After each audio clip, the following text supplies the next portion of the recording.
Bonjour à tous, nous allons maintenant étudier le 50e chapitre du Tanya. Donc, nous avons vu dans les différents chapitres les différentes formes d'amour qui étaient donc longuement discutées dans les précédents chapitres, comment l'amour pour Dieu imprime un élan de vitalité et d'élévation à l'étude donc de la Torah et à l'accomplissement des commandements. Toutes les formes d'amour étudiées jusqu'à présent présentent en fait et partagent le caractère commun de la recherche d'un attachement avec Dieu. L'amour dicte alors donc d'étudier la Torah et d'accomplir les mitzvot par lesquels cet attachement peut être vécu de manière concrète. Dans le chapitre 50, l'Admor Azaken va maintenant aborder une autre forme d'amour, c'est celle qui consiste en fait en un désir de suivre, en fait, de vivre pardon, l'attachement avec Dieu, mais plutôt non pas cela, mais plutôt une soif avec une passion dévorante qui amènerait la personne jusqu'à vouloir totalement quitter cette vie dans son corps, ce qu'on appelle Kalut Nefesh, où l'âme complètement disparaît et se fond totalement dans le divin, en se séparant de son corps et de toute existence matérielle. Un amour comme celui-là ne conduit pas directement à l'étude de la Torah et à la pratique des commandements, dont la condition évidente et incontournable est précisément l'existence matérielle. Quelle est donc maintenant la place de cet amour dans le service de Dieu? Car il a été décidé et effectivement et expliqué que l'amour pour Dieu doit effectivement uniquement pour seul but servir Dieu. Donc, comment est-ce que on peut arriver avec cet amour-là à considérer aussi cette dimension-là? Dans le cas de Kalut Nefesh, donc où l'âme sort du corps et la personne quitte ce monde, eh bien le service de Dieu par la Torah et les Mitzvot n'est pas déterminé dans un élan d'amour en tant que tel, mais plutôt par un mouvement opposé. C'est en fait un retour, une prise de conscience lorsque l'âme qui est consumée par cet amour ardent désire effectivement s'en aller, quitter ce corps, eh bien elle ressent maintenant, au moment où elle est prête à quitter ce monde, que ce n'est pas là le but ni le désir de Dieu dans le plan que Dieu avait prévu pour la descente de l'âme dans ce monde, pour donc sa mission qui est donc de révéler la divinité dans ce monde. Basuli Migdash, Vesharanti Betocham, c'est-à-dire à l'intérieur donc de ce monde. Cette prise de conscience impose donc un retour. Au lieu de se laisser entraîner vers le fait que l'âme va donc sortir du corps et complètement abandonner cette vie dans ce monde, eh bien là, au contraire, l'âme va faire tout ce qu'elle peut pour faire de manière totalement inverse donc à ce qu'elle désire donc et vivre la vie matérielle que Dieu a demandé afin de réaliser la mission qui lui a été donnée par l'étude de la Torah et des mitzvot, et cela ne peut se faire qu'étant revêtu dans un corps matériel ici-bas. Perek Nun, 50e chapitre. Veine, kol bechinot u madrigot ahavat anhal en misitra de yemina ou bechinat kohen ish chesed. Or, toutes les formes et les degrés d'amour dont il a été question relèvent tous du côté droit, du côté de ce qu'on appelle le rang du Kohen, appelé l'homme de bonté. On sait très bien que l'attribut de bonté chesed est caractérisé par un mouvement du haut vers le bas, à l'image de l'eau qui coule d'un endroit vers le bas. Ainsi en va-t-il exactement du service divin du Kohen dans le Beth Amikdash, comme cela sera expliqué beaucoup plus loin. De même, les formes d'amour que nous avons précédemment présentées traduisent donc le désir de vivre l'attachement avec Dieu. Selon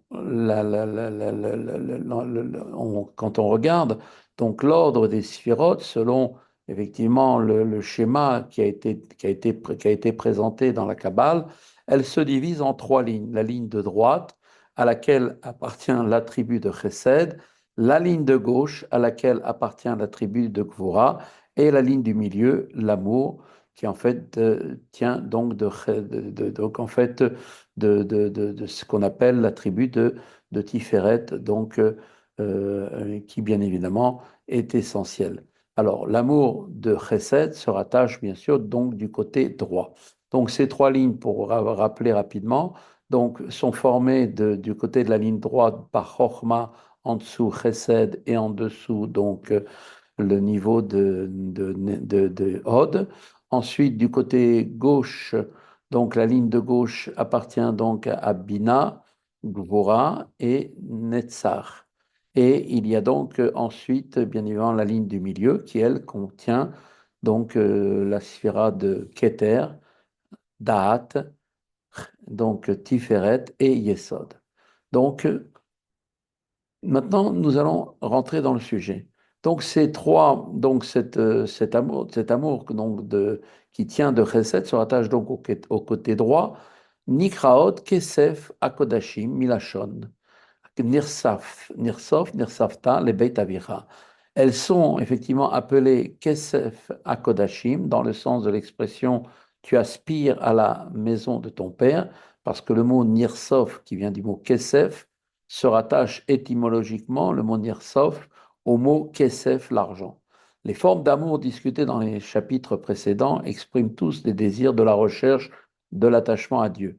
Auprès donc après la maison de ton père, cela renvoie donc au degré de Chorma, appelé le père dans la Kabbale.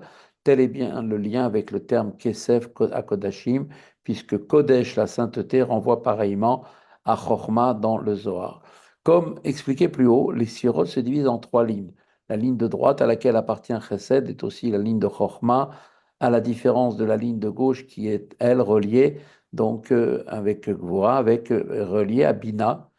Ainsi, toutes ces formes d'amour qui relèvent de Chesed appartiennent à la ligne de Chochma et conduisent par ailleurs à l'accomplissement de la Torah et des Mitzvot qui ressortissent, donc, qui ressort bien sûr donc de Chochma.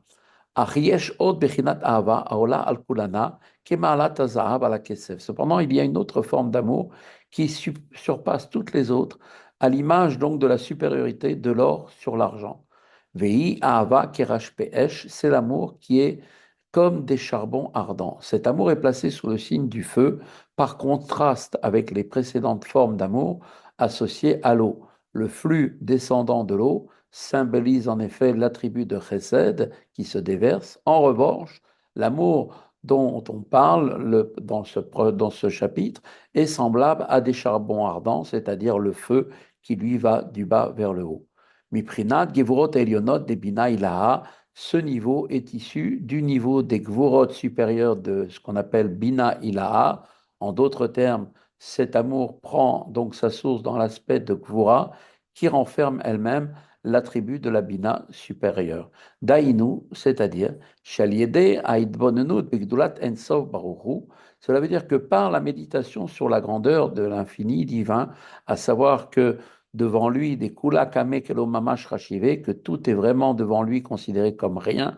Titlaed ve titlaev nefesh leyakar tiferet gedolato, eh bien l'âme s'enflammera pour l'éclat de la splendeur et de sa grandeur de Dieu, afin donc l'istakla biikra de malka, elle voudra donc s'élever pour contempler la gloire du roi. Kerashpe eshel avat aza aole le mala, et donc, tout comme des charbons ardents, dont une flamme ardente qui va donc s'élever vers le haut, l'Ipared Meaptila, Vaïtsim, Shenechezet Bahem, qui cherche à tout prix à se séparer de la mèche et du bois où elle a prise. À la différence de l'amour qui est symbolisé par l'eau qui, dans un mouvement contenu, donc aspire à l'expérience d'une proximité avec Dieu, eh bien, le feu, lui, évoque une passion consumante, comme un feu qui tend à se détacher de la mèche. L'âme cherche ici à se détacher du corps, lequel est semblable à une mèche, comme on l'avait vu au chapitre 35, ou bien du bois, comme on avait présenté dans le chapitre 29, dans sa relation, bien évidemment, avec la lumière de l'âme. Vainu aliédé, tikboret yesod haesh eloki, shebenefesh elokit, et cela grâce à la prééminence de l'élément de feu du divin, de l'âme divine, contrairement aux autres formes d'amour qui dérivent, eux, de l'élément d'eau de cette âme. Et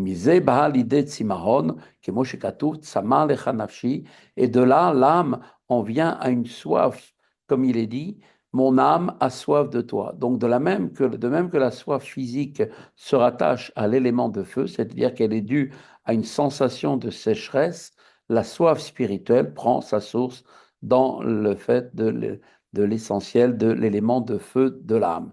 Ve'acharka, lebrinat cholat ahava, et après quoi?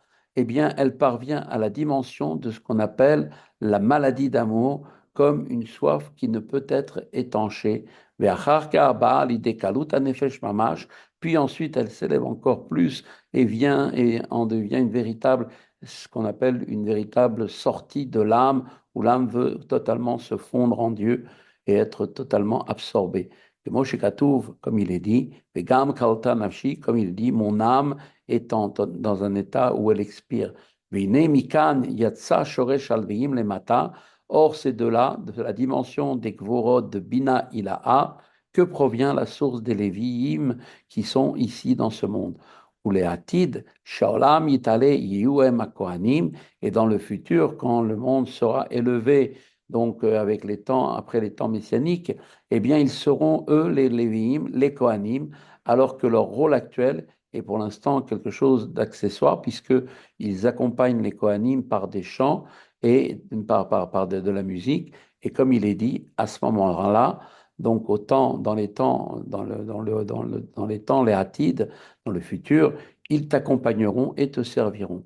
Moshe Katav Harizal à la Pasuk, comme l'a expliqué le Harizal, le même Rabbi Yitzhak Loria, donc Zal, à la Pasuk sur le verset, qui nous dit Ve'akonim alvihim, il nous dit mais les Kohanim, les Lévi'im, c'est-à-dire qu'en fait, chez Lévi'im, chez l'Arshav, Yu Kohanim Latid, c'est que les Lévi'im d'aujourd'hui seront les Kohanim dans le futur.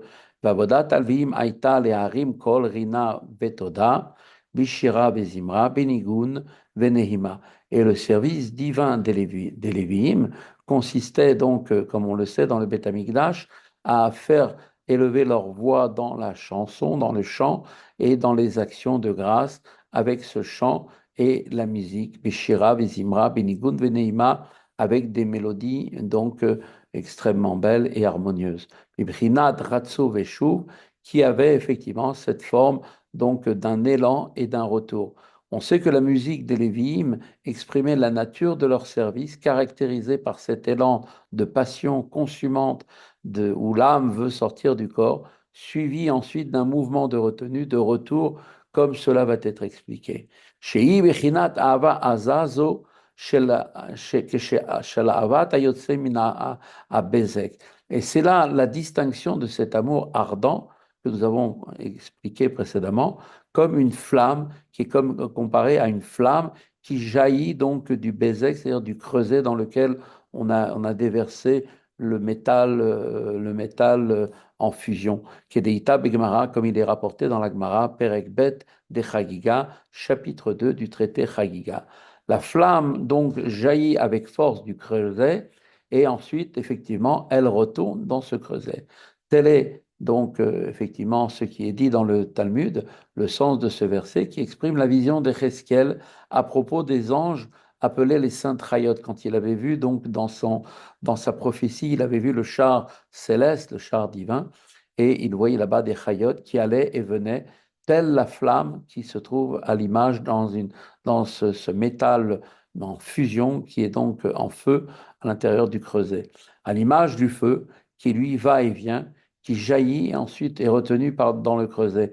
Eh bien, l'amour ardent des Lévi'im est marqué par cette dualité, c'est-à-dire le premier mouvement est un élan de passion de l'âme jusqu'à vouloir sortir du corps, mais ensuite cet élan est suivi d'un mouvement de retenue, donc, et bien sûr de retour vers le monde, car cette retenue est effectivement totalement en accord avec l'intention de Dieu que l'âme doit être revêtue d'un corps et rester dans ce monde pour accomplir la Torah et les mitzvot ici même.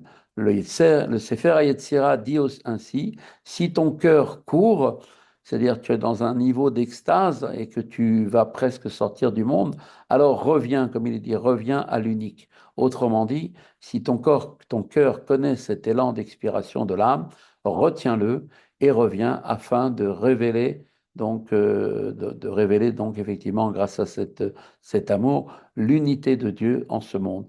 Car seule la Torah et les mitzvot qui sont accomplis dans ce monde permettent cette révélation. Mais, nous dit tout de suite la Zaken, il n'est pas possible d'expliquer clairement ce sujet par écrit. Ra kol ish nilva venavon. Néanmoins, tout homme qui est doué du cœur et de discernement ava maskil al davar et qui va donc effectivement réfléchir et va donc immerger complètement son esprit, mais à mec, et donc va aller totalement dans les profondeurs, les kasher da'ato vetvuna b'Hashem, il va donc attacher donc son esprit en attachant sa compréhension à Dieu. Yimatsetov et oraganus benafsho al maskelet, il trouvera en lui le bien donc caché donc et la lumière qui est enfouie dans son âme intelligente. Kol chad lefushiura dile, chacun selon sa mesure, comme on dit, on sait très bien, chaque personne, un est sensible, l'autre un petit peu moins. Mais yesh mitpahel vechule veyesh mitpahel, et donc chacun est donc avec sa mesure va être touché par sa sensibilité et un autre le sera d'une autre manière. אחרי קדימה יראת חטא, להיות סור מרע בתכלית, שלא להיות עוונותיכם מבדילין וכולי, חס ושלום. Après, bien évidemment, donc tout ceci arrivera après la crainte de la faute au préalable pour s'éloigner du mal absolument, de sorte que vos fautes, comme il est dit, ne fassent pas de séparation entre vous et Dieu, chas v'shalom. En d'autres termes, quelle que soit la sensibilité qui va déterminer l'amour pour Dieu de chaque individu, la crainte de la faute s'impose comme étant un préalable au minimum à défaut duquel il est impossible de parvenir à cet amour. L'Admour Azaken va maintenant observer que pareil amour pour Dieu ne peut pas, dans sa phase ascendante, donc en s'élevant, dicter de le servir par la Torah et les commandements, précisément parce que l'âme est alors dans un mouvement où elle va vouloir sortir du corps. Or, l'amour n'est pas une fin en soi. Il doit avoir en fait pour but de vivifier, de donner de cette intensité, de cette chaleur dans l'étude de la Torah et dans l'accomplissement des mitzvot. C'est ainsi que effectivement, dans le mouvement, il doit s'inscrire dans le mouvement contraire qui consiste à un retour à la mission vers ce monde dans lequel sera trouvée l'ardeur qui va donc inspirer donc cet accomplissement de Torah mitzvot.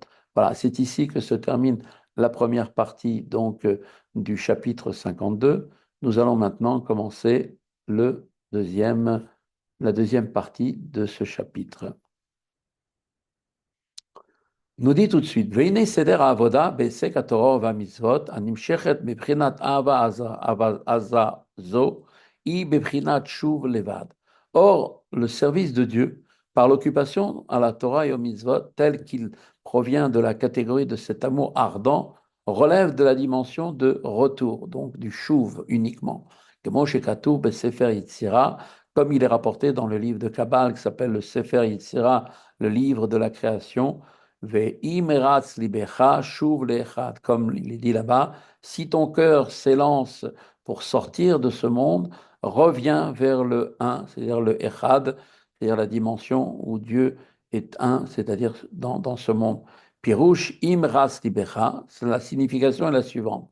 Si ton cœur va s'élancer, alors, et donc cela fait référence à quoi? Eh bien, à la soif de l'âme qui est située dans le cœur comme on le sait très bien, Ichukat Anefesh chez Belef Echlal Ayemini, qui est en fait cette soif de l'âme située dans le cœur, dans le ventricule droit, qui est le siège de l'âme divine, que chez Mitgabera, ou Mitlahevet, ou Mitlahetet, Bemerod, Mehod, quand ce désir prend le dessus et s'enflamme tellement jusqu'à que l'âme est prête à sortir du corps véritablement et qui cherche à ce moment-là qui veut donc effectivement s'attacher si on peut dire, se déverser donc vers son Père, c'est-à-dire retourner vers sa source, Achai Achayim Baruchu, qui est donc la vie de la vie, et ou la tset ma'amasra begouf begufo begashmi vidvakebo idbarer, et donc à quitter son emprisonnement dans le corps corporel et physique pour s'attacher à Dieu, béni soit-il.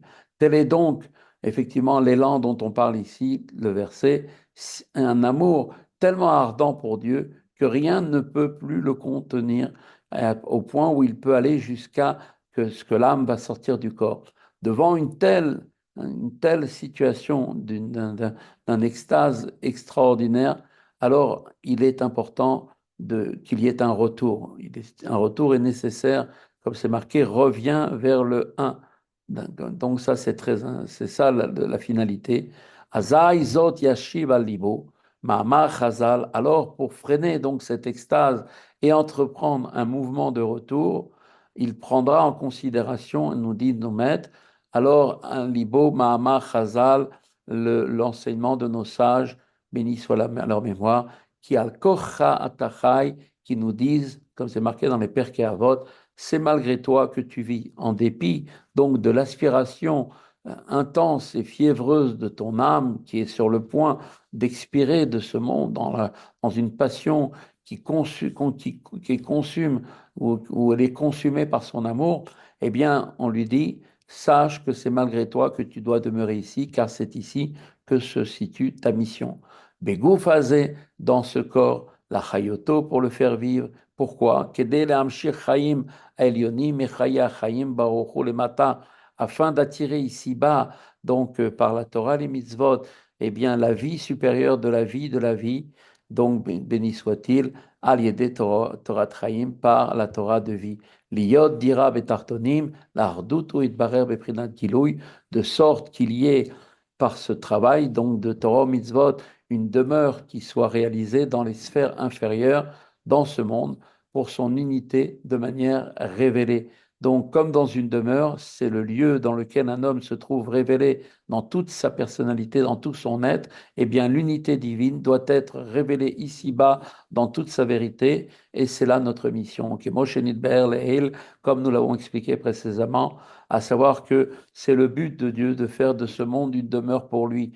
Tel est donc maintenant le sens dans le verset où c'est marqué reviens vers le un, c'est-à-dire reviens pour l'un, c'est-à-dire de cet état d'extase extraordinaire dans lequel tu te trouves d'amour pour Dieu et où tu es prêt à sortir de ce monde. On te dit attention, reviens en vue d'accomplir le but et l'intention de Dieu qui est donc de révéler l'unité de Dieu dans ce monde. Que Moshe Katuv Bezohar à Kodosh, comme il est rapporté, il est écrit dans le Saint Zohar, de sorte qu'il y ait le un dans le un, Pirouche, c'est-à-dire chez Yehud Anelam, Yebeprinat Alma de Galia. Il faut, en fait, la finalité, c'est de faire que, eh bien, l'amour, l'unité de Dieu tel qu'il est dissimulé au rang des sphères supérieures, soit traduit sur le plan du monde révélé, c'est-à-dire qu'elle se manifeste ici-bas dans ce monde, à un niveau où, normalement, la divinité est perçue différemment, d'où l'expression le un doit être amené dans le un d'en bas. Et c'est là le sens de ce qui est écrit. Viens, mon bien-aimé, à la rencontre de la Kala. L'Echadodi, l'Ikrat Kala. La Kala, donc, c'est la fiancée. Cela dénote étymologiquement l'état de Kalut Anefesh, l'expiration de l'âme.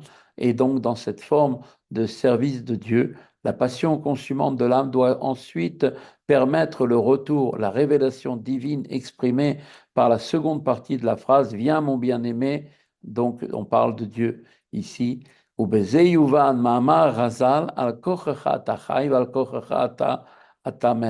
on comprendra maintenant donc effectivement l'enseignement de nos maîtres, ce qui nous dit, c'est malgré toi que tu vis et malgré toi que tu devras ensuite mourir.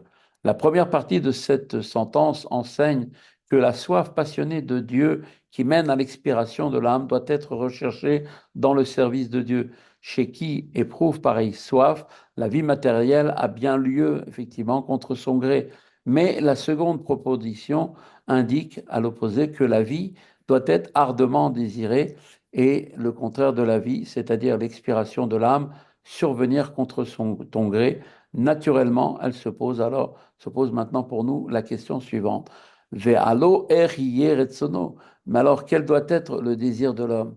Donc, à la lumière de tout ce qu'on vient de dire, cette sentence peut être comprise dans un premier temps de la façon suivante. Doit se faire entendre le désir passionné, cet élan d'amour jusqu'à à sortir l'âme de son corps. La vie en ce monde est alors ressentie comme vécue contre son gré, dans le seul but d'accomplir la volonté divine et de révéler l'unité de Dieu dans ce monde ici-bas. Mais lorsqu'ensuite le mouvement du retour a été effectivement totalement engagé et que le nécessaire, et que le désir nécessaire de la vie en ce monde est bel et bien ressenti, alors là aussi, cela doit être aussi à nouveau recherché, le mouvement contraire, celui de la passion consumante jusqu'à l'expiration. C'est donc bien à ce moment d'inversion qu'on nous dit, contre ton gré, tu dois susciter un désir pour ce qui est le contraire de la vie.